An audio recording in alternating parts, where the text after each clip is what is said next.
الحمد لله رب العالمين والعاقبة للمتقين ولا عدوان إلا على الظالمين. صلى الله على نبينا محمد وعلى آله وصحبه وسلم تسليما كثيرا. أما بعد، السلام عليكم ورحمة الله وبركاته.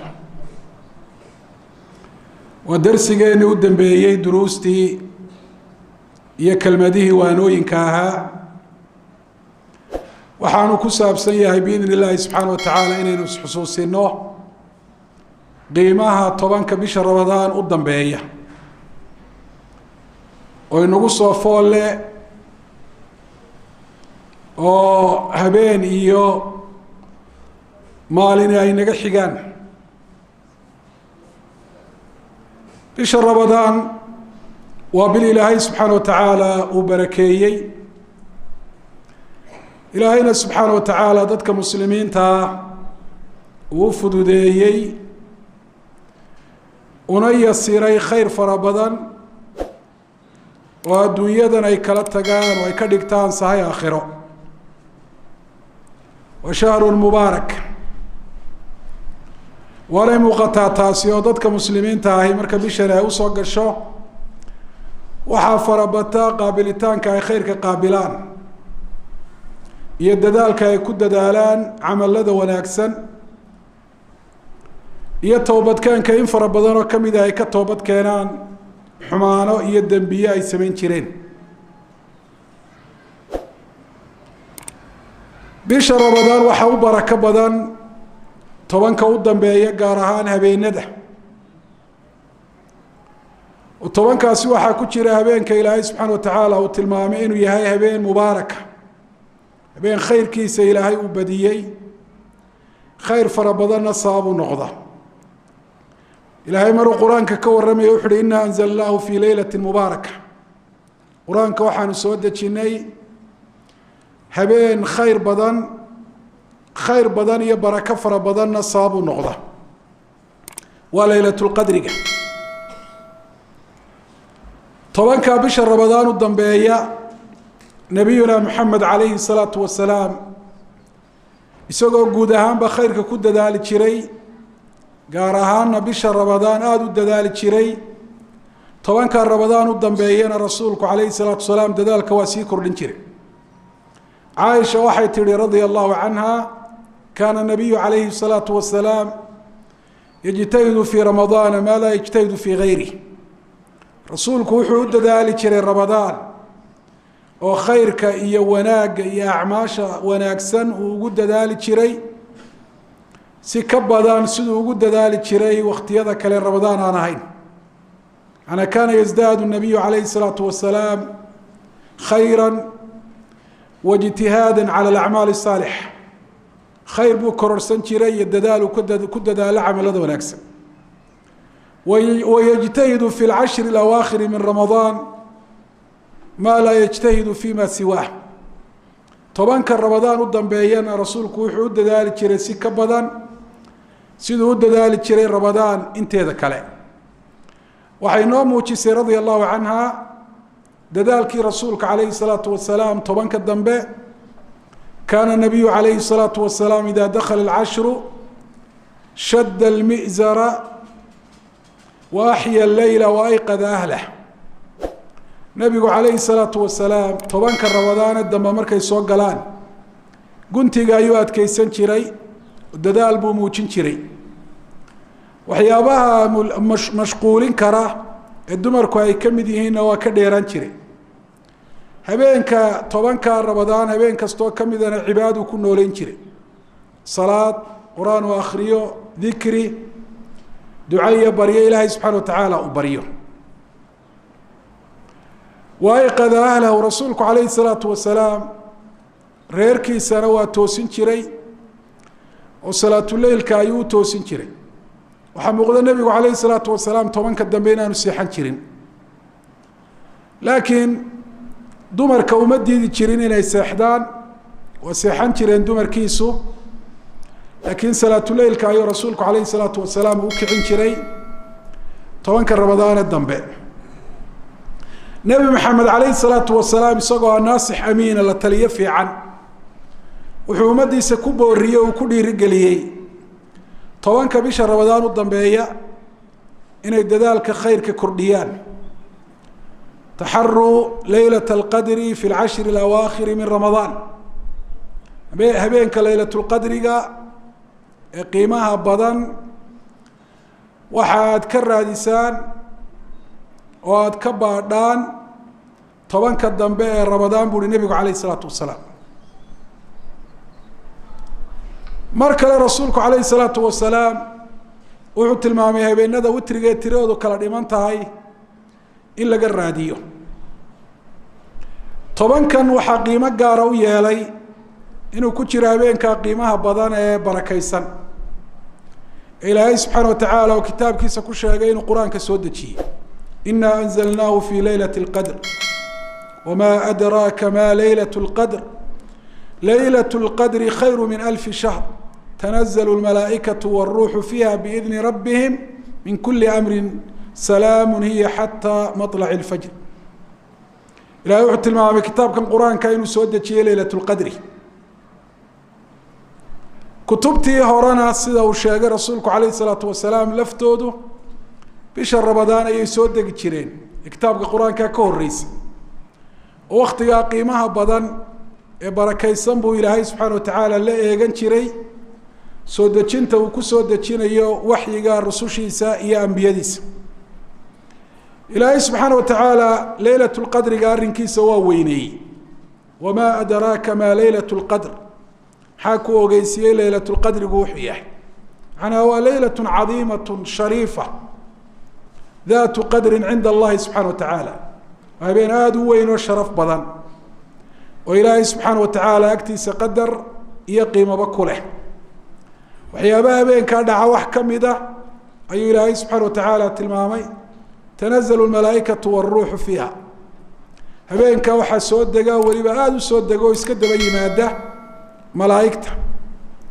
waxa kale soo daga malaku jibriil isagoo malaa'ikta kamida haddana ilaahay subhanahu wa ta'ala gooni ayuu xusay li sharafihi wa qadrihi 'inda Allah subhanahu wa ta'ala sharaftiya qadarka dheeraadka ah إلهي أكتيس وكل يهي أوجد بإلهي سبحانه وتعالى قوني وحسن أي محمد عليه الصلاة والسلام وحشاقي هبين أي ملائكة دولك كقبضان تهي هبين كاليلة القدر إنا نتشرين إلهي وحوت هبين كاسينو يهي السلام وضد بدن إلهي عذاب كيسا كان نبت قليان إلهي دمر داف كيسي ينار كحورين تيسا ينحريس تيسانا ay ku guuleysanayaan laylatul qadriga waxa loo badinayaa tobanka dambe Ramadaan gaar ahaan habeenada tiroodu ay kala dhiman tahay waxa sadhici karta habeenan tobanka dambeba kamid ahayn in uu kamid noqdo oo ku jiro ولهذا bay oran jireen saxaabada qaar kood man yaqum ad-dahra yalqa laylatul qadr qofka sanadka oo dhan salaatul layl u kaca laylatul qadriga uu la kulmi doona Ramadaan inuu ku jiro ayaa labada aayadood marka la isu geeyo aayatul baqara iyo aayada suuratu al-qadr ku jirta ayaa muuqata ilaahay wuxuu tilmaamay quraanka inuu soo dejiyay bil Ramadaan shahru Ramadaan alladhi unzila fihi al-Qur'an aayadaasna kalena waxay tilmaantay in laylatul qadr la soo dejiyay inna anzalnahu fi laylatil qadr marka laylatul qadriga horta Ramadaan u daa لكن رمضان هبينada tobanka habeenan ahayn waa noqon karaa habeenada habeen kamida uu noqon karaa tiradiisu kala dhimantay habeen tiradiisu buuxdana waa noqon karaa nabigu calayhi salaatu wasalaam wuxuu yiri iltamisu laylatal qadri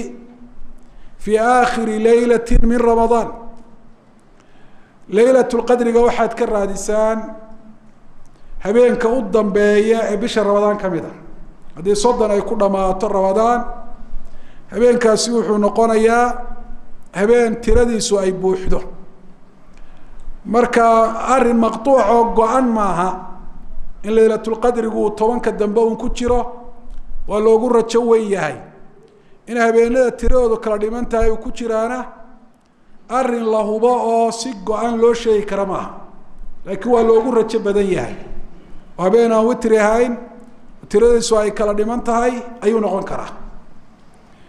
waxayba u muhiimsan ay tahay qofka muslimkaahi habeenadaasi inuu ku dadaalo waxaa ka mida alqiyaam oo nabigu calayhi salaatu wasalaam salaatuleylka ramadaantii la tukanayo ama xagga hore laga tukado ama dhexda ama xagga dambe ee habeenkii wuxuu tilmaamay rasuulku calayhi salaatu wasalaam in addoonka loogu dembi dhaafo. qaala nabiyu calayhi salaatu wasalaam man qaama ramadaana iimaana waxtisaaba gufira lahu ma taqadama min dembi. qofka habeenada ramadaan salaatuleyl u kaca isagoo oo rumaysan isla markaana ilaahay daraaddii arrinkaa u sameynaya oo ilaahay uu wax kaga doonaya dembigiisii horaa la dhaafa. leylatulqadrigana si gaar u sheegay rasuulku calayhi salaatu wasalaam oo wuxuu uhi man qaama leylata alqadri iimaana waxtisaaba gufira lahu ma taqadama min dembi. qofka leylatulqadriga salaatuleyl tukada iimaanan rumaysnaan awgeed u tukada iyo ixtisaaban isagoo ilaahay wax kaga doonaya dembigiisii hore ayaa loo dhaafaa buu yihi rasuulku calayhi salaatu wasalaam. iyadoo sideedaba salaatuleylku ay tahay salaadaha aan faralka ahayn ee sunnaha ah salaada u fadliga badan. afdalu salaati bacda almaktuuba wa salaatu leyl. salaadaha faralkaa dabadood salaada u fadliga badani waa salaatuleylka weeyi. ayaa haddana bisha ramadaan gaar ahaan 10ka dambe ayaa fadligeedu uu sii kordhaya. marka qofku waa inuu salaadaasi uu ku dadaalo. faral maaha in jamaaco lagu tukado ama masaajid lala yimaado. gurigiisa ayuu qofku iskaga tukan karaa. isaga iyo ehelkiisa iyo inta guriga ku wada nool ayaa salaadaa wada tukan kara. waxaa kaloo mudan in lagu dadaalo ducada. weliba ducada uu sida gaarkaa nebigu calayhi salaatu wasalaam caaisha u baray markay tidhi haddaan ogaadoon calaamadaha ku garto habeenka leylatulqadriga maxaan idhaahdaa.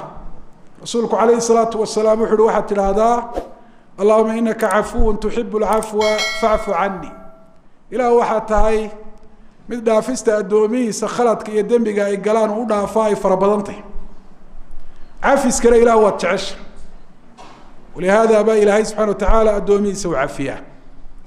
addoomihiisana uu ugu baaqay inay iscafiyaan si iyaguna cafiska ilaahay u helaan. facfuu wasfaxuu alaa tuxibuuna an yakfir allahu lakum walyacfuu walyasfaxuu alaa tuxibuuna an yakfir allahu lakum. waa ilaahay wuxuu kusoo dejiyey abu bakr markii inantiisii caaisha been abuurka laga sameeyey.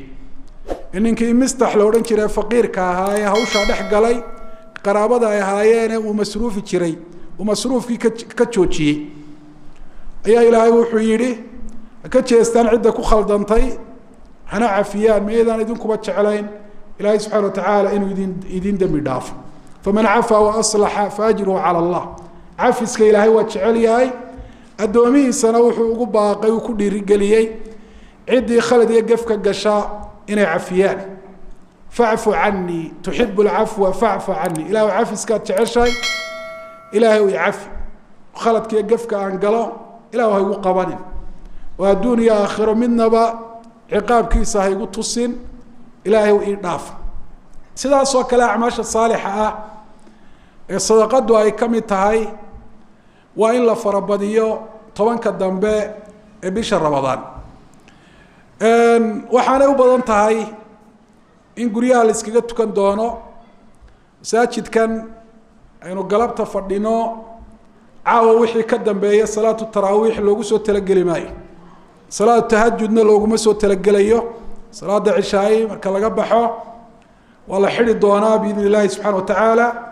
marka waxaan dadka ku dhiirigelinayaa inay salaada guryahooda ay ku oogaan oo haddii masaajidadii laga daayo aanay ku bedelin oo meesheedii aanay ku buuxin inay suuqyada fadhiistaan iyo maqaaxiya iyo meelaha intaa laga waaninayo ee looga digayo ee guryahooda ilaahay ay ku caabudaan subxaana watacaala.